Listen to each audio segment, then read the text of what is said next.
예, 하나님의 은혜로 이 교회가 완전히 새로워졌습니다. 예, 물심양면으로 수고 모든 분들께 감사드립니다. 교회가 이렇게 다 리모델링 되고 난데요, 굉장히 감사하더라고요. 이 리모델링 된 것도 감사한데 이 모습을 보면서 제가 은혜 받은 게 있어요. 혹시 이 옛날 모습이 기억이 나세요? 기억이 안 나더라고요.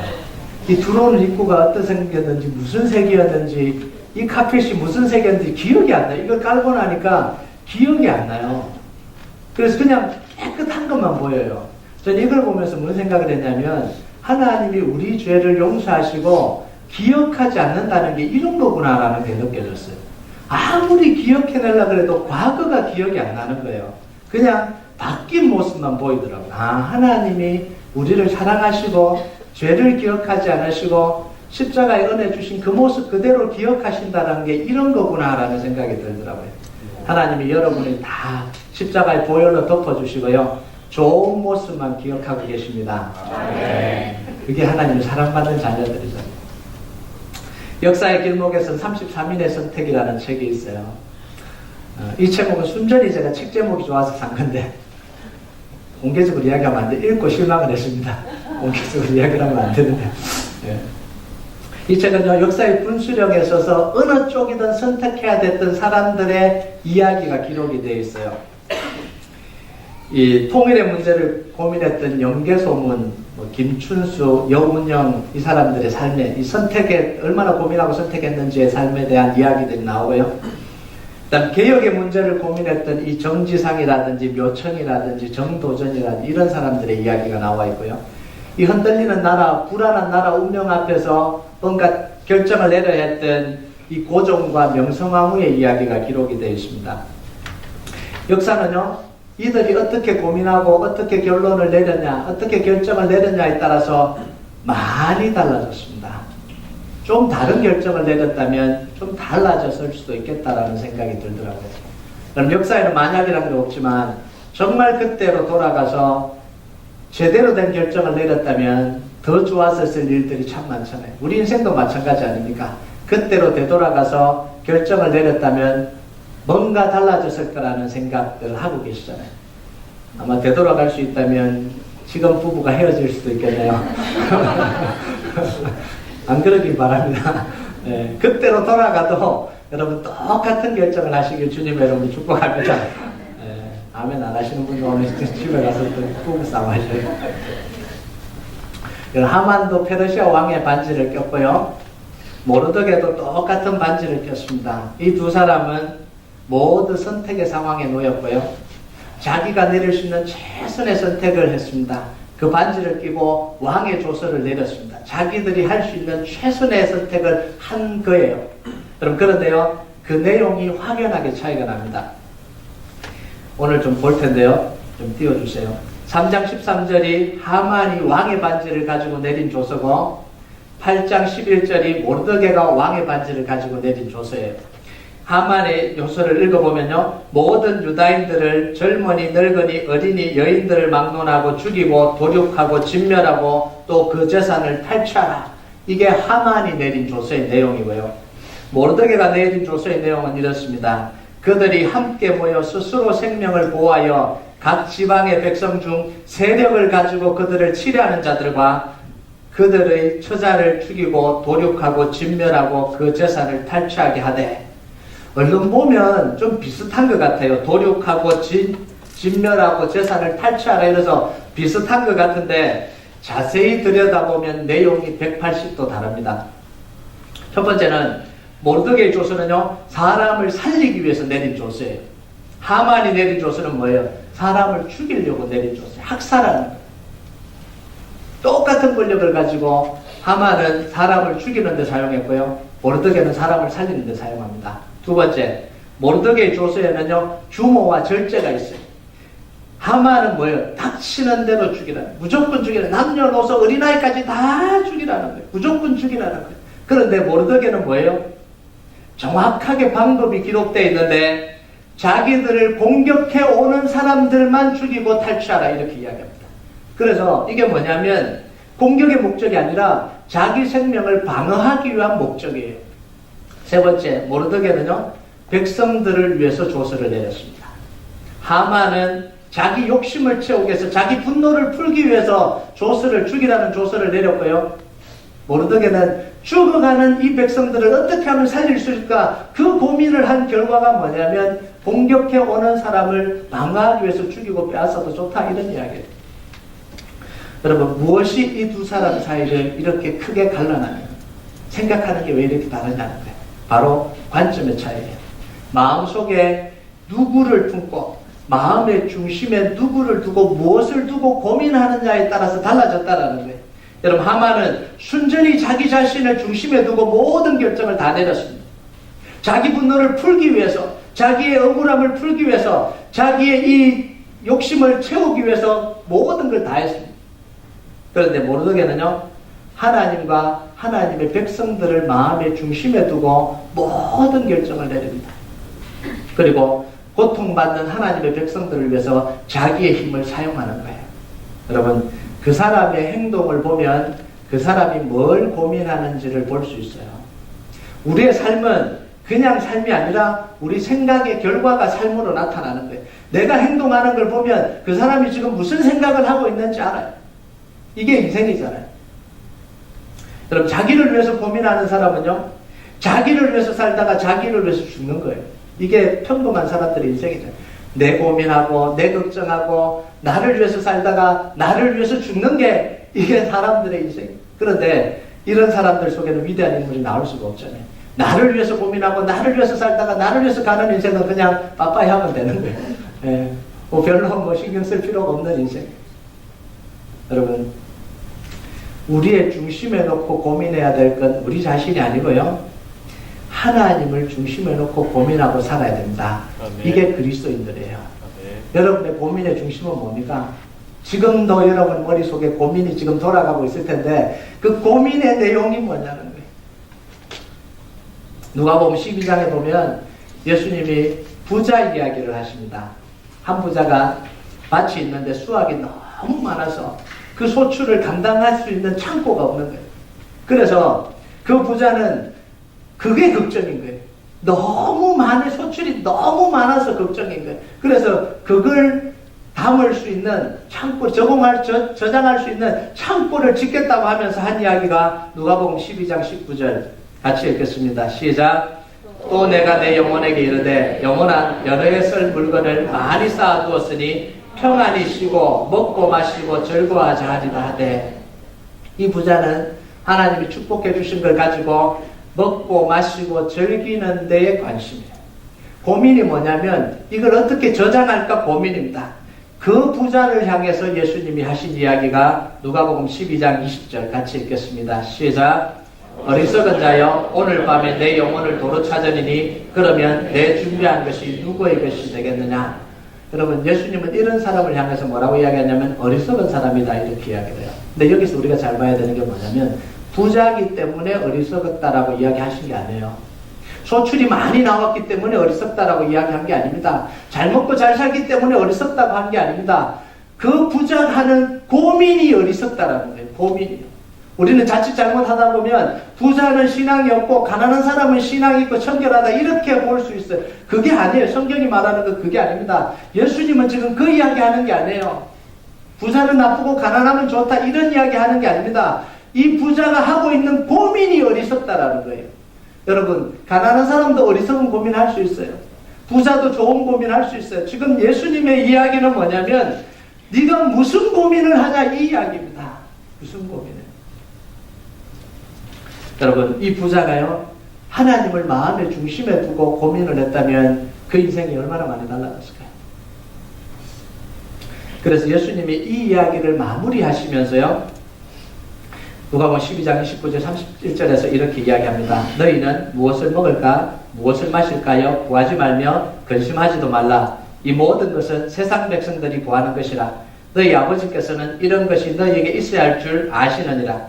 다만 너희는 그의 나라를 구하라. 그리하면 이런 것들을 너희에게 더하시리라. 아멘. 우리가 잘 아는 마태복음 6장 33절하고 비슷한데요.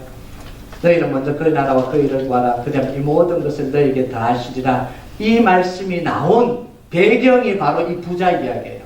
동떨어진 이야기가 아니라 이 부자 이야기. 어디에다 고민하고 살아가냐? 이 이야기의 결론이 뭐냐면 하나님 나라를 구하라는 거예요. 이 말은 뭔 이야기예요? 하나님 나라를 고민하라는 거예요. 하나님 나라. 먹고 사는 걸 고민한 게 아니라 하나님 나라를 고민하라는데요. 사람이 자기가 먹고 사는 걸 자기가 고민하는 건 어리석다는 거예요. 이게 예수님의 방식이에요. 지혜로운 사람은 어떤 사람이냐면 내가 하나님 나라를 위해서 고민하고 하나님이 내 인생과 내가 먹고 살 걸 고민해 주는 것. 이게 하나님의 법칙입니다. 예수님이 말하는 잘 사는 법이에요. 여러분 한번 생각해 보세요. 어느 것이 지혜로울까요? 내가 내 먹고 사는 걸 다 고민하고 사는 인생과 나는 하나님 거 고민하고 하나님이 내 걸 고민해 주는 인생, 어떤 게 수지 맞는 인생일까요? 어떤 게 지혜로운 인생일까요? 부자입니다. 아유, 우리 성도들 너무 똑똑하십니다. 네.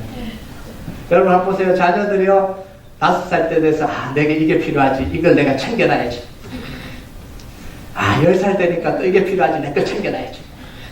15살 되고 20살 때 다 챙겨놔서 그렇게 산다고 생각해보세요. 부모가 챙겨주지 않고 자기가 다 챙기고 산다고 생각해보세요. 얼마나 불행한 인생이 될까요?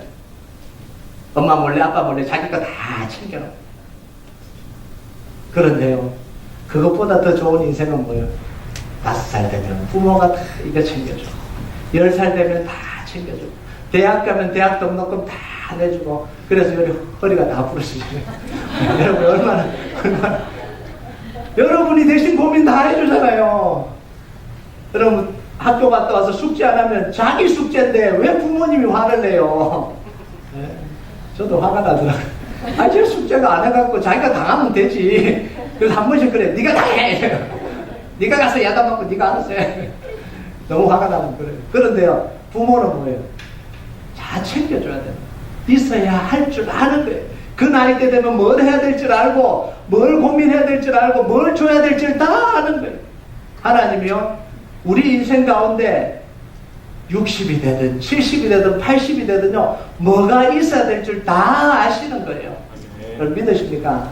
네, 그걸 믿으면 평안하잖아요. 여러분 록펠러 일화가 있잖아요. 록펠러가 어릴 때 한 번은 굉장히 착한 일을 했습니다. 그러니까 사탕 파는 아저씨가 너무너무 기특한지 얘야 와서 사탕 한 움큼 주워 집어가라 이러잖아요. 그래서 이 록펠러가 겸손한 표정을 지으면서요, 아닙니다. 저는 됐습니다. 아저씨가 집어주세요. 이렇게 이야기해요. 그러니까요, 이 아저씨 감동을 받잖아요. 어떻게 이 아이가 이렇게 욕심 없는 아이가 있냐. 이렇게 예의 바른 아이가 있냐. 그리고 두 손으로 한 움큼 집어줬어요. 집에 와서 엄마가 묻잖아요. 어떻게 그렇게 기특한 짓을 했냐? 어떻게 그렇게 예의 바른 행동을 했냐? 그러니까 이 아이가 뭐라고 대답합니까? 아저씨 손이 제 손보다 크잖아요.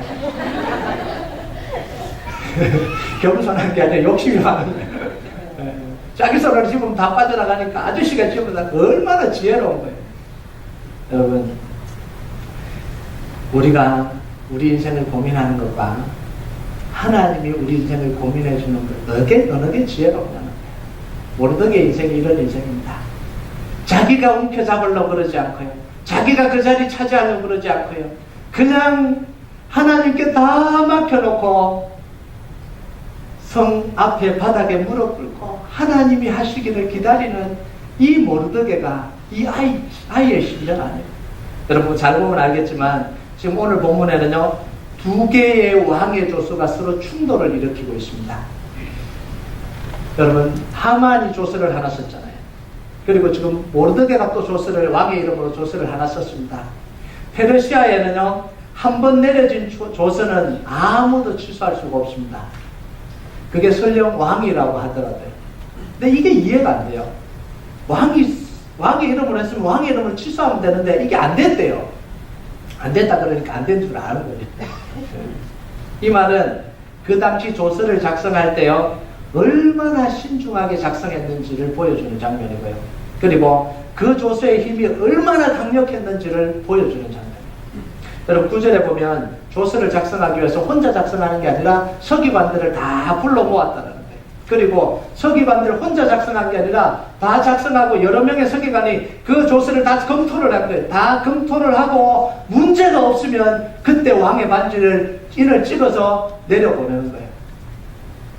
여러분 이미 하만이 왕의 허락을 얻어서 유다인들을 학살하라는 조서가 내려진 상황입니다. 이거는 진행이 돼야 되는 거예요. 이미 조서가 내려갔기 때문에 진행이 돼야 되는 거예요.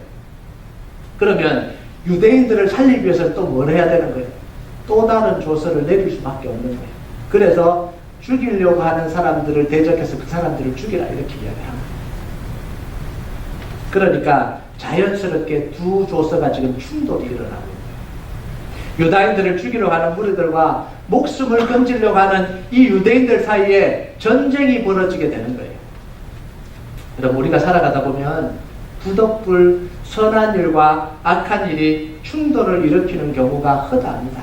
그렇잖아요.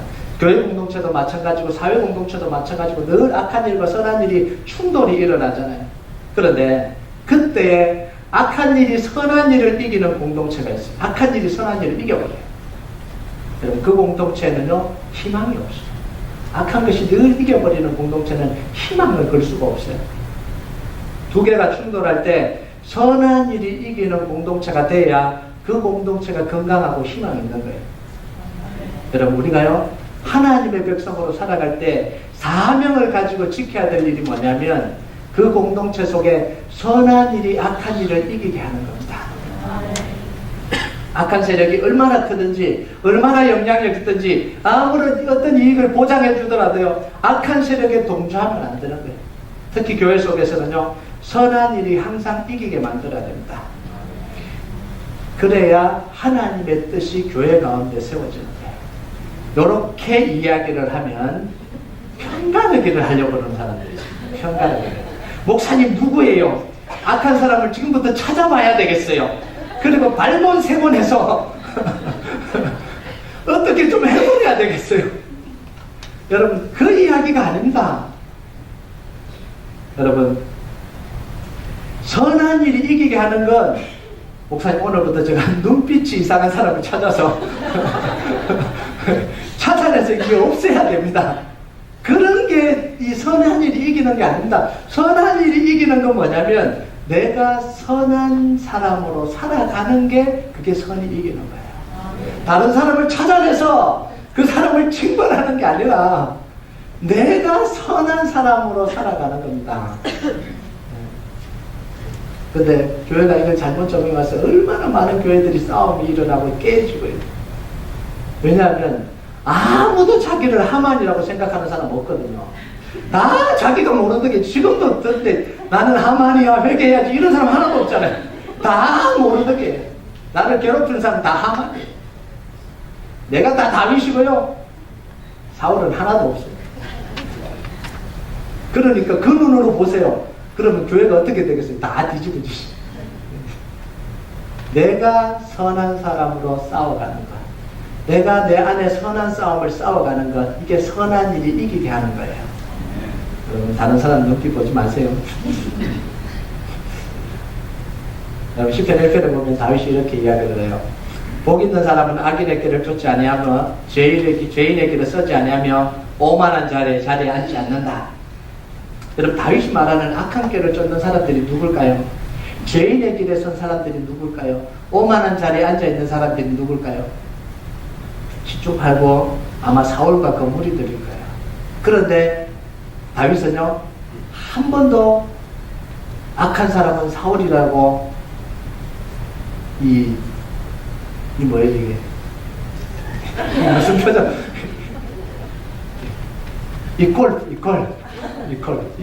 이 표를 붙이지 않아요. 악한 사람은 사울이다 이렇게 하잖아요. 이게 한글말로 기억이 안 되죠. 여러분 한 번도 악한 사람, 오만한 사람은 사울과 그 무리들이다라고 직접적으로 이야기한 적이 없어요. 이 다윗은요. 그냥 자기가 뭐예요? 하나님의 길을 걸어갑니다. 여러분 그 오만한 사람, 악한 사람의 그 그룹이 어떤 그룹이에요? 권력을 가진 그룹, 성공이 보장된 그룹, 그 그룹으로 들어가면 출세가 보장되고 자기 앞길이 보장됐습니다. 그래서 사람들이 다 그쪽에 줄을 섰어요. 다윗을 배신하고 다 그쪽에 줄을 섰습니다. 다윗에게 은혜를 입은 사람들까지, 그 여자 사람들까지 사울에게 줄을 섰습니다. 그런데 다윗은 그 그룹 좋아하지 않았습니다. 왜냐하면 그 그룹 속에 하나님이 없기 때문에. 하나님이 없죠. 그래서 다윗이 선택한 게 뭡니까? 오직 여호와 하나님을 선택한 거예요. 다 그쪽으로 갔대요. 상처받고 마음이 힘들고 어려운 사람들과 함께 마음을 나누면서 하나님의 나라를 이루어갔습니다. 때가 될 때까지. 이게 다윗이에요. 혼자라도 하나님의 편을 선택하겠다는 거예요. 이 대목에서 우리가 좀 주의해야 됩니다. 살아가다 보면 왕따가 될 때가 있어요. 꼭 혼자가 되면 뭐라 그러냐면 나는 박해를 받습니다. 하나님, 나는 이렇게 박해를 받아요.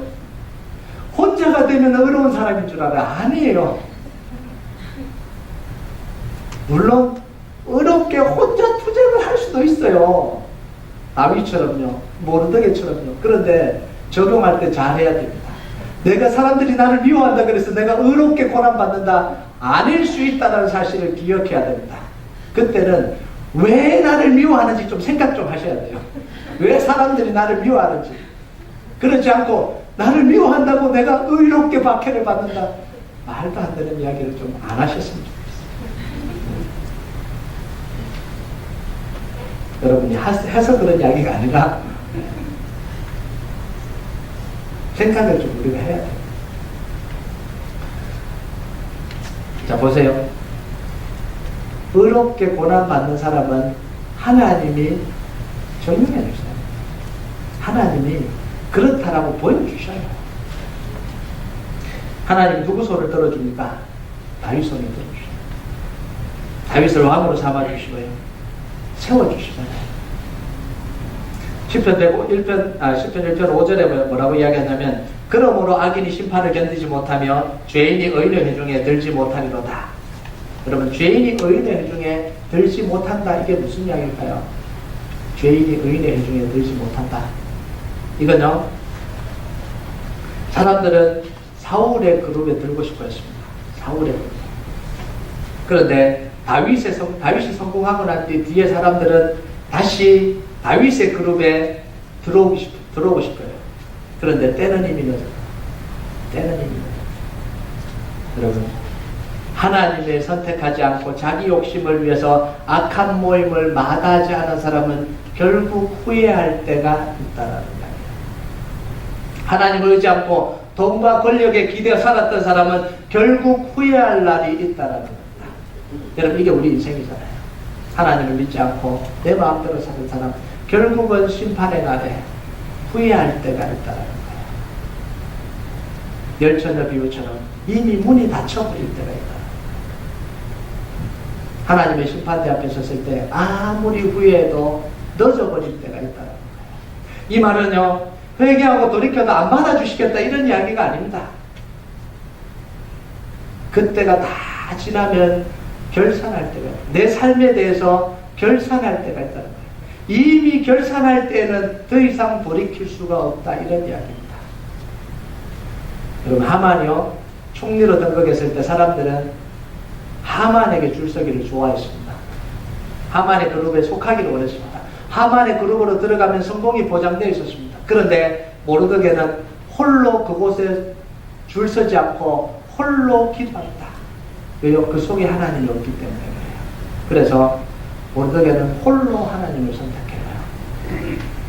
그 결과가 뭐예요? 그렇게 한 결과가 15절이에요. 15절에 보면 왕궁에서 일을 마치고 나오는 모르드게의 모습을 묘사하고 있는데, 이렇게 묘사를 합니다. 모르드게가 푸르고 흰 조복을 입고 큰 금관을 쓰고 자색 가는 베옷을 입고 왕 앞에서 나오니 수산성이 즐거이 부르며 기뻐하고. 자, 일단은 모르드게 입은 옷의 모습을 보면요, 보라색과 흰색으로 된 궁중 예복을 입었다, 이게 로열 클로즈, 궁중 예복이고, 자색 가는 배 겉옷을 입었다, 이거 퍼플 컬러입니다. 이 로열 클로즈나 퍼플 컬러는 왕의 예복을 의미합니다. 왕복을 의미해요.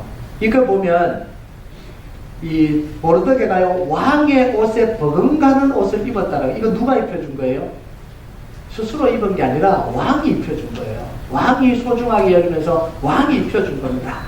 이거 모르드게가 최고의 성공을 거두었다 이런 이야기입니다. 최고의 자리, 올라갈 수 있는 최고의 자리까지 올라갔다 이런 이야기예요. 여러분, 하나님을 선택한 모르드게를 하나님이 높여주신 거예요. 하나님에서 고민한 모르드게를 하나님이 높여주신 거예요. 모르드게가 하나님을 위해서 고민할 때 하나님은 모르드게의 인생을 고민하고 있었던 거예요. 이 모르드게를 어떻게 사용할까 고민한 결과가 뭐냐면 이 자리까지 가게 하신 거예요. 그럼 17절에 뭐라고 이야기를 하냐면 본토 백성들이 이 뒷부분에요. 하반절에 보면 본토 백성들이 유다인을 두려워하여 유다인 되는 자가 많더라. 하만에 가서 줄 서던 사람들이 이제 누구 그룹에 오고 싶어요? 모르드게 그룹에 오고 싶어요. 유다인 되기를 원하는 거예요.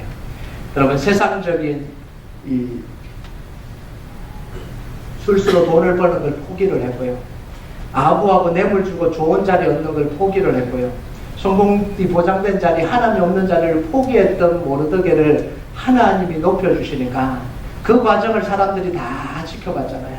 그러니까 이제 사람들이 하만을 따르는 게 아니라 모르드게를 따르기 시작했다는 거예요. 여러분, 이게 뭐냐면 그리스도인의 영향력입니다. 그리스도인의 영향력.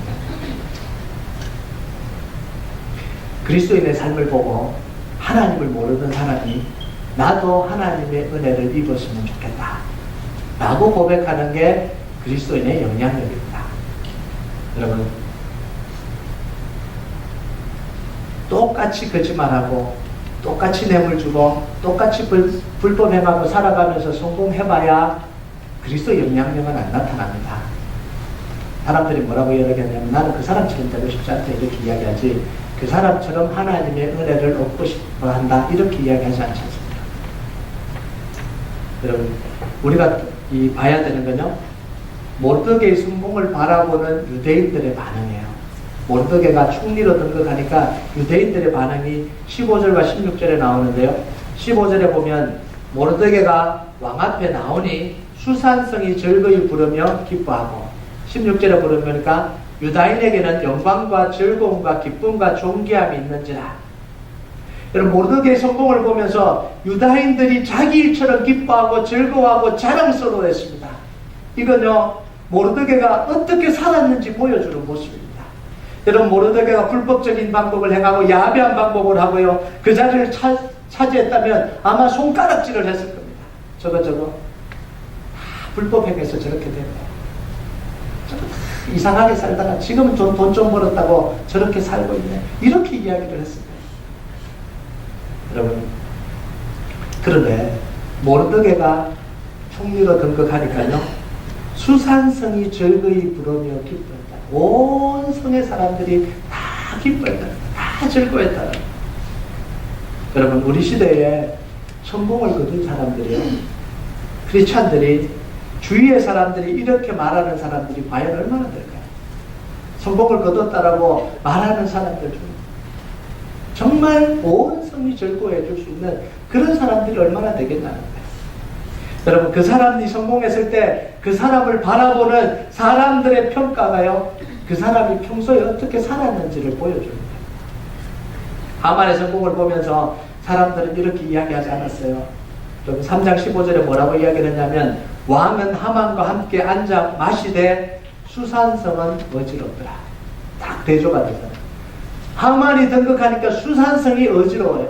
그런데 모르드게가 등극하니까 수산성이 즐거이 부르고 기뻐했다 이렇게 이야기합니다. 여러분, 적어도 그리스도인으로 우리가 살아야 될 삶의 성공의 모습은 모르드게처럼 되어야 된다는 거예요. 내가 성공한 것이 다른 사람의 손가락질의 대상은 되지 말아요.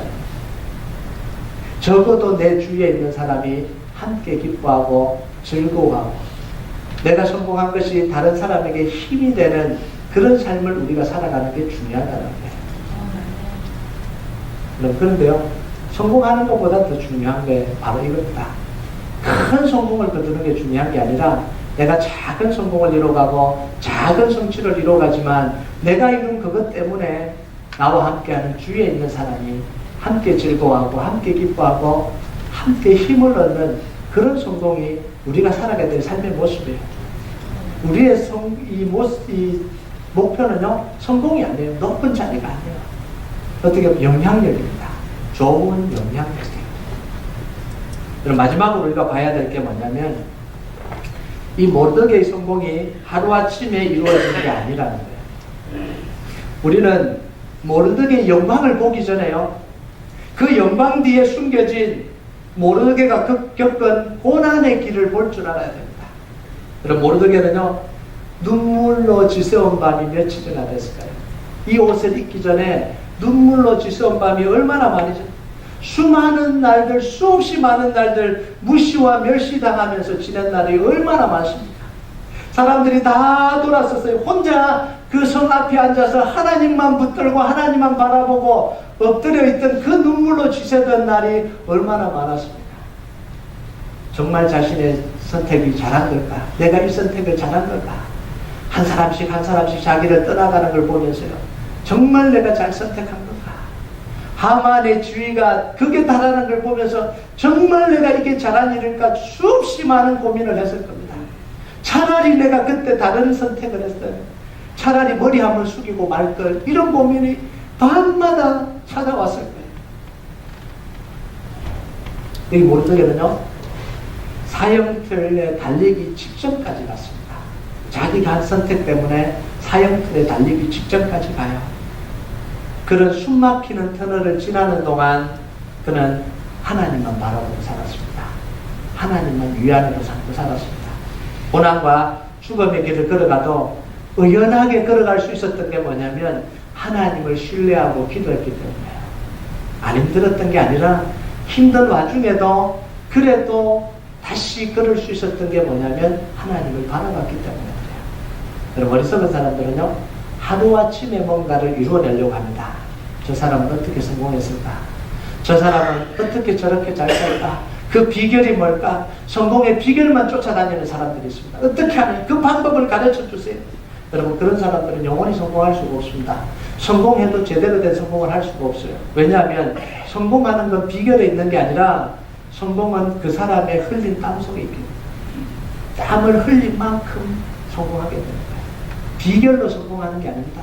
내가 삶 속에서 흘린 땀과 눈물로 세워지는 거예요. 여러분, 신앙에는요, 지름길이 없습니다. 어떤 때는 제가 난감할 때가 있어요. 목사님, 하나님의 뜻을 알 수 있는 방법을 확실하게 좀 가르쳐 주십시오. 그럼 저는 대답을 이렇게 합니다. 하나님의 뜻을 확실하게 알 수 있는 방법은 확실하게 없습니다. 한 방에 알 수 있는 방법이 없어요. 한 방에 알 수 있는 방법이. 제가 할 수 있는 한 방법은 딱 하나입니다. 그게 뭔지 아세요? 말씀대로 사는 것밖에 없습니다. 한 방에 하나님의 뜻을 알아서 잘 살 수 있는 사람 없어요. 말씀대로 살아야 돼요. 다른 길이 없어요. 하나님과 함께 살아간 만큼 하나님을 알게 되고요, 하나님과 함께 살아간 만큼 하나님을 신뢰하게 되고요, 하나님과 고민한 만큼 하나님을 경험하게 되는 거예요. 여러분, 믿음으로 걸어간 만큼 하나님을 알게 되는 거잖아요. 눈물로 기도한 만큼 하나님을 알게 되는 거예요. 교과서대로 배우는 신앙은 없어요. 교과서 보고 배우는 신앙은 그 신앙 아니죠. 내 삶에서 하나님을 만나가는 게 그게 신앙입니다. 말씀대로, 내 마음대로가 아니라 말씀대로 살아가는 거예요. 여러분, 그럴 때마다 우리가 흔들립니다. 어려워요. 제가 요즘 읽고 있는 책 중에 하나가 1000번을 흔들려야 어른이 된다.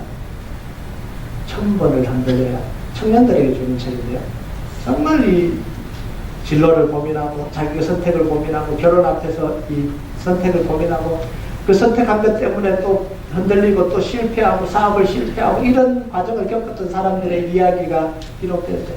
1000번을 흔들려야, 자기가 결정한 것에 대해서 이게 맞나 안 맞나 1000번을 흔들려야 어른이 된대요. 비로소. 여러분, 신앙은요, 1000번이 흔들려 봐야 그게 비로소 정금 같은 신앙이에요. 정금 같은 신앙은 한 번 결정하고 딱 끝나는 게 이게 신앙이 아닙니다. 하나님 앞에 정말 기도하면서 결정하고도 이게 제대로 결정이 맞나? 또 고민하게 되고요. 어려움이 찾아오면 또 흔들렸다가 다시 하나님을 붙들고요. 1000번을 흔들려도 사실은 꺾이지 않는 게 이게 신앙입니다. 여러분도 그렇잖아요. 정말 기도하고 결정을 했는데 이게 어느 순간 보니까 아닌 것 같아요. 정말 잘 될 줄 알았는데 잘 안 돼요. 정말 하나님께 주신 마음을 가지고 결정했는데 고통스러워요. 밤마다 괴로워요. 기도할 때마다 괴로워요. 차라리 내가 이 결정을 안 내렸으면 내가 이 고통은 안 당하지, 이런 생각이 한두 번이 아니죠. 지금이라도 그냥 그 결정 취소해버릴까, 이런 생각들이 얼마나 많아요. 1000번은 흔들려야 진짜 우리가 신앙생활을 행하는 거예요. 여러분, 1000번을 흔들려도요, 십자가 붙드는 축복이 있게 주님 여러분 축복합니다. 네. 흔들리는 게 신앙입니다. 안 흔들리는 게 신앙이 아니에요. 흔들려야 돼요. 내 고민에 대해서 흔들려 봐야 됩니다. 흔들리다가 하나님이 아니라고 붙들어 주시는 그 은혜를 맛봐야 되는 거예요. 여러분, 우리가 하나님을 흔들리면서 그래도 하나님을 붙들고 살아갈 때 하나님의 능력을 경험하는 거예요. 하나님의 은혜를 경험하는 거예요. 성경에는 그것을 뭐라고 이야기하냐면 좁은 길이다, 이렇게 이야기해요. 좁은 길이다. 그런데 성경에는 그 길이 무슨 길이냐면 생명의 길이다, 이렇게 이야기해요. 그 길로 가기 위해서, 좁은 길로 가기 위해서 흔들리는 거예요. 좁은 길로 가기 위해서 밤낮 고민하는 거예요. 그런데 알고 보니까 그 고민의 결론이 뭐냐면 생명의 길이다는 거예요. 다윗은 수십 번, 수천 번 흔들렸어요. 모르드게도 수천 번, 수백 번 흔들렸거든요. 그런데 그 결론이 뭐예요? 생명의 길로 가는 길이더라는 거예요. 여러분, 지금 가는 길이 좁은 길이 되시길 주님의 이름으로 축복합니다. 그 길이 생명의 길로 가길 주님의 이름으로 축복합니다. 우리 같이 찬양하도록 하겠습니다.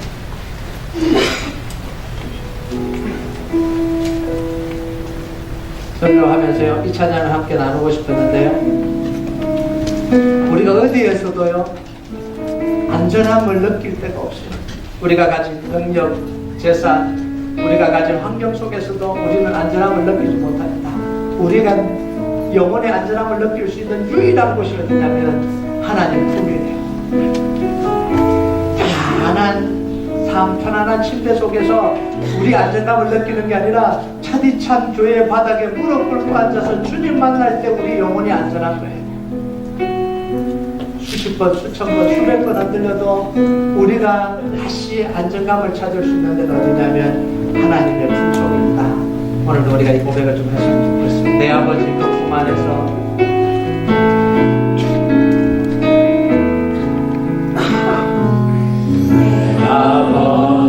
그 품 안에서 내 영혼은 안전합니다.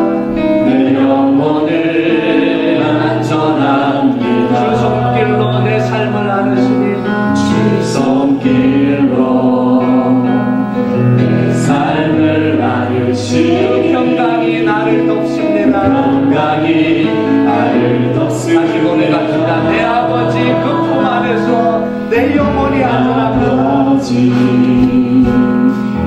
그 안에서 내 영혼은 안전합니다. 주 손길로 내 삶을 안으시 그 평강이 나를 돕습니다. 나를 덮습니다. 나 비록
높습니다.